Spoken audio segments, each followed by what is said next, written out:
Hey everybody, I'm Shloak. I'm one of the instructors here at BeyondRelative, and today we're going to be talking about displacement, velocity, and acceleration. Let's get into it. So first, let's talk about displacement. To know displacement, we have to know the difference between displacement and distance. So we'll have distance. So what do we know about distance? Distance is how many meters someone moved from the starting point. So let's say we're here. So we just have some person, and they move over here. Let's say they moved 8 meters. Physics, we love to use meters. The distance is 8 because they moved 8 meters. Pretty simple. So what's the difference between distance and displacement? Well, displacement is similar. Displacement is actually how far you move from your starting point. So in this case, if this is our starting point and this is our ending point, what would the displacement be? Well, the displacement would also be 8. It's the exact same as the distance. So in some cases, they can actually be the same. Well, let's take a look at some cases where they're not the same. Let's talk about maybe a triangle. Let's draw a triangle. Let's say this corner is our starting point, looks like A, and this is our ending point. So in this triangle, there's two paths we can go to get our starting ending point. We can go this way and this way, or we can go this way. So let's say this is like path 1, and path 2. Well, here's what we know. Let's say this is a 3, 4, 5 triangle, just because why not? If we go on path 1, the distance would be 3 meters plus 4 meters, which is 7 meters. So if we walked on path 1, our total distance traveled is 7 meters. And our displacement would be how far away we were from this point. So in a 3, 4, 5 triangle, the hypotenuse would be 5, right? So even though we traveled on this path, if we draw a line from the starting point to the end point, the length of that is our displacement. So in this case, our displacement would be 5. So our displacement would be 5. And path 2 would be similar. If we travel along this path, we travel a total of 5 meters. Distance equals 5. And the line we are from the starting point, which is the exact same line, would also be 5. It's a pretty simple difference, but it's also easy to mess up. So make sure you understand distance is how many distance we traveled in total. Displacement is how much distance we traveled from our starting point. So in some cases they can be the same, but in other cases they can be different. So you got to watch out for that. Now let's take a look at velocity. So here's what we know. Let's talk about speed first.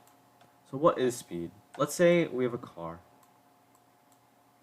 And let's say that car is traveling, if you read your car thing, let's say it's traveling 35 mph. That is the speed. It means the car is going 35 miles every hour, which means every 1 hour it would go 35 miles. So if we had a table, 1 hour would be 35 miles, 2 hours would be 70 miles, 3 would be 105, and so on. That's what that means on a car. In physics, we normally like to do meters per second. So this car was going 20 meters per second. It's the same thing. Every second, we're traveling 20 meters. And that's what the speed is. The speed is just the value of that. So what's the actual difference between speed and velocity?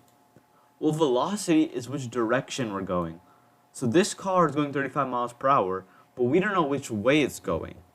So right now, we only know this is called a scalar, which is just the velocity, which is just a number. So right now we know it's going 35 miles per hour. But let's say it was going 35 miles per hour north. So 35 mph north. That is a velocity because now we have a scalar, which is just a number, and a direction. So just this number was a scalar, which is also speed.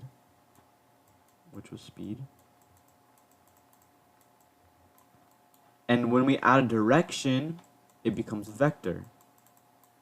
And in this case, this is what we call velocity. Now, velocity actually has a few formulas. The simple one, though, is velocity is equal, if you notice the units, it's meters per second. So we can infer that it's just distance, how much distance we traveled over a certain amount of time. And this works for both the 20 meters per second and the 35 mph, 35 miles per hour. Because all it means is every single second we're traveling 20 meters. So per second we're going 20 meters. That's why we call it 35 miles per hour or 20 meters per second. Because we are moving 20 meters every single second, or we're moving 35 miles every hour. And that's all that velocity is. It's just speed, but we have a direction to it. Now let's talk about acceleration. So here's what we know. Let's say a car is entering the highway, and it's currently traveling 30 meters a second. Or 30 mph, or whatever. 30 meters a second is fine. And let's say it accelerates to 60 meters a second. Acceleration is just the change of that velocity. So acceleration just means is the velocity is changing, whether it's up or down. It doesn't matter. If the velocity changes, we know we had an acceleration or deceleration of some sort. So let's say it took us 5 seconds to accelerate. This means that our car was originally at 30 meters a second, and it took us 5 seconds to get to the 60 meters. So we actually have a simple formula for acceleration too. Acceleration is equal to how much our velocity changed, our change in velocity, over how much time it took, our change in time. That's the formula to calculate acceleration. So let's plug in these values and see what we get. So we know the change in acceleration would be 30, because 60 minus 30 is 30, so we'll say 30. And it took us 5 seconds to do that, so we'll do over 5 seconds. 30 over 5 is 6. And the units would be meters per second per second. Now this might be a little confusing for some people, but all it means is that every single second, our velocity is changing by 6. So let's say we waited 1 second with this acceleration. In 1 second, we would have 36. In this 2 seconds, we'd have 42. Then 48, then 54, and then finally 60. So we would write this as 6 meters per second, because it would be times 1 over s, which is a second. Which we can also just write as 6 meters per second squared. That's where acceleration is normally written as 6 meters, some value, meters per second squared. Distance over time squared. So acceleration is literally just how fast is our velocity changing, and how much time is it taking to change.